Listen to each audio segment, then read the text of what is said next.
as we can't really see much there, so we'll bring in Dr. Patrick Schuttmer.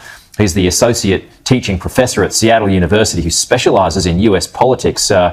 What a day, Patrick. I mean, I don't know, I've seen that attempted assassination, the video of that about 100 times, and it's just even more shocking each new time you look at it, the fact that we're seeing this in 2024. Yes, it's been a long time since we've had an assassination attempt against the president, but we have seen rising trends of violence in American politics over the last decade. And in fact, this isn't even actually the first assassination attempt against Donald Trump at a rally. There was, you may recall, a 2016 attempt by a British citizen named Michael Sanford, who attempted to draw a gun of a police officer at a rally in Las Vegas. So this isn't the first time we've seen Donald Trump targeted with violence, but this is certainly the closest anyone's gotten to him, or any former president, since the Reagan assassination attempt in 1981. Yeah, Reagan, that's right, yeah. And I mean, look, this threat is always there, isn't it? Each presidential candidate has them, and so they always run this risk. But I mean, the fact that we've just actually seen this play out live on TV and the blood on his face, I mean, this is just an image of the times that will be played over and over and over again. It will run throughout the rest of this campaign, won't it? Oh, it will certainly be an important part of the story moving forward.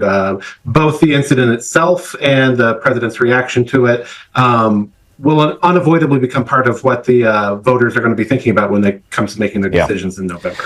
Look, the politics of this, and correct me if I'm wrong here, but there is the politics in this, and this does give him a boost, does it not? It should give him at least a short-term boost of sympathy. It's really hard to say how this is going to play out in the long term. We expected, for example, there to be a fairly long-term impact on voters' perception of things after the January 6th riots in 2021, but within a few months, voters fell back to their baseline. The fact that this is happening in July, we don't know what the long-term impact is, and we're just going to have to see how the voters interpret it. Okay, so a few points to this next question. How does this change when it comes to campaigning, stump speeches, all that kind of stuff, up until November? How will security change now?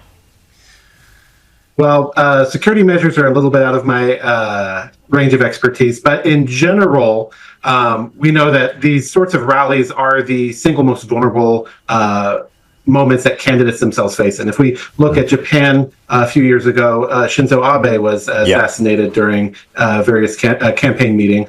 And so the Secret Service has always taken these events as being their highest priority, but they are often set up in a relatively short notification. So there's only so much that Secret Service agents can do to secure a particular location. So this may impact either the nature of the rallies that President Trump and President Biden have moving forward, or at least change the sorts of locations where they'll choose more enclosed and hardened facilities that will allow them to more effectively secure the outer perimeters.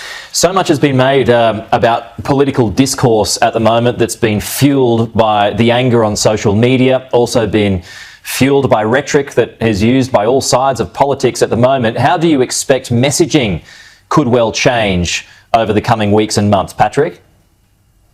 Well, Nathan Kalmo and Lily Mason have a really interesting line of research looking at the rise of tolerance for violence in American politics over the last decade and a half. And they have found that as our partisan affiliations have intensified since 2011, 2012 in particular, but especially since 2016, Americans have been more welcoming of violence and more quick to blame the other side. And we've seen this play out early on in social media, like on Threads or on Twitter or on Facebook, where many on the far left were accusing this of being a false flag operation or a staged operation, while those on the far right were trying to blame Joseph Biden for this attack itself. In a vacuum of information, often misinformation will quickly move in to fill the void, and both social media outlets and fact checkers are going to have to be working overtime to push back against a lot of the narratives that are likely to take root